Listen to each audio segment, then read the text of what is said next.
Yo, greetings one, greetings all. I'm in Penna Pass, which is at the base of Snowdon, I think. The reason I'm here is that I suffer from migraine associated vertigo, which means I can go over, boom, in 10 seconds at any time. And I'm going up the miners path into Snowdon. If I can do it, you can do it.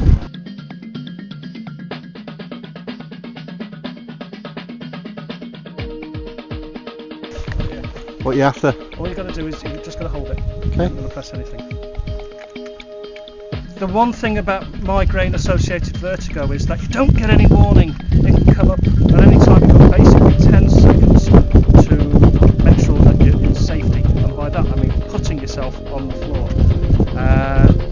And I don't suppose this is a very good place to be having one.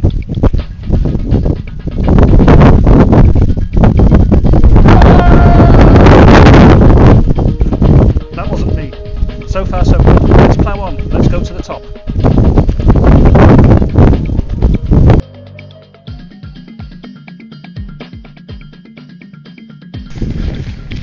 The worst thing about migraine associated vertigo is there's no warning to it. You suddenly blur up and you've got 10 seconds to get on the floor, otherwise you're hitting the deck.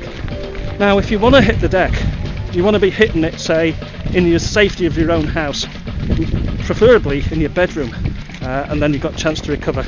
But so far so good. So far so good. Nothing yet.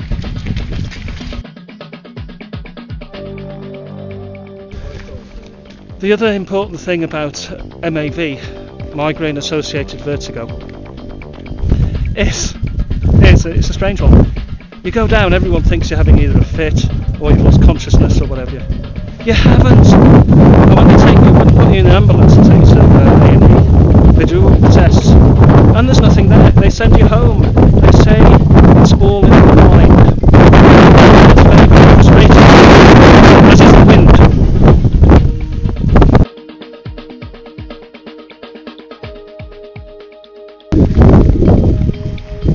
We've arrived at Llynllydau, healthy and very well at the minute. No eppies whatsoever.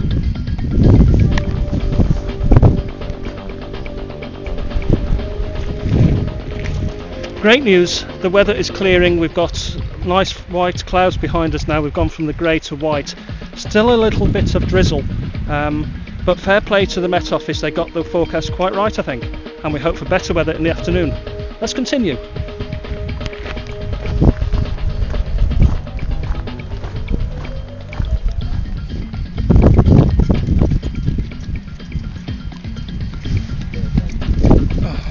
What is the cause of migraine associated vertigo? I don't really know. Is it something you eat? You know, I've got a lot of carb and stuff coming in, fat and cheese and stuff like that. Is it that? Why is the wind blowing now? There wasn't any wind before. I have to do it again. Well, that was lunch. Many questions have been raised. What is the cause of migraine associated vertigo, or indeed migraine? Is it fatigue? I've wandered around looking, for my own reasons. One is fatigue, one is the stuff that I eat, one is something within me that sets it off, another one is stress. What is it? And why does it come all of a sudden?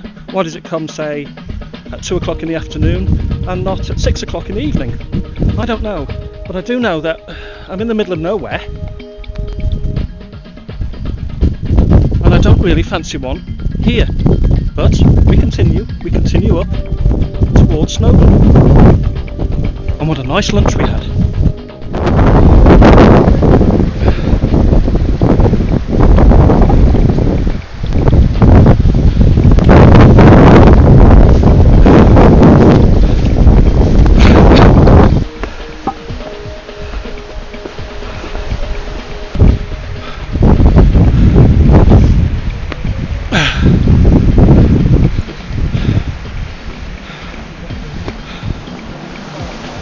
You see the path that we've just walked up now.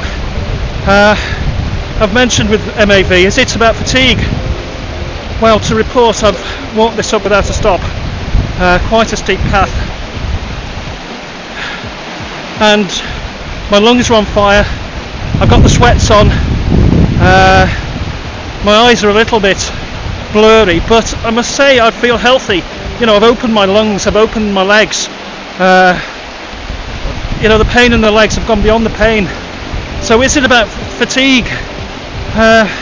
You know, many of my attacks have occurred in the confines of a room or a house. So is there a clue there? I'll talk in a bit about when the attack does occur and what form it takes. But we go straight to the top.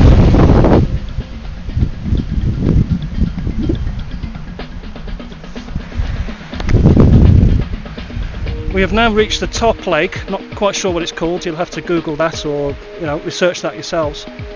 But I said I'd tell you how an attack takes place. What happens? Well, I suddenly become quite how would you call it? Faint. I feel faint in the head. I get very dry mouth. I get a sort of pressure on my left side, and suddenly an attack will really kick in and force me, as if someone's pushing my head down like that.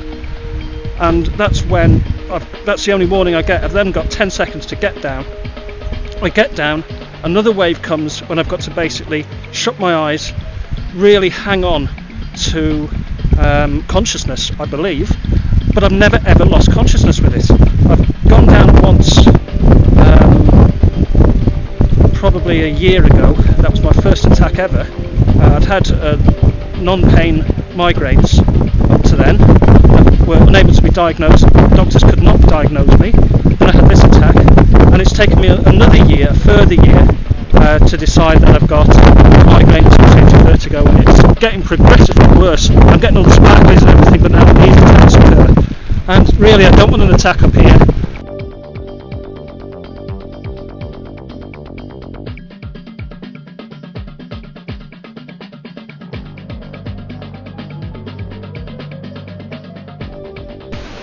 We're on our way down now from the Horseshoe of Snowdon, and just to finish off the piece, really, what do I do when following an attack of MAV, migraine associated vertigo?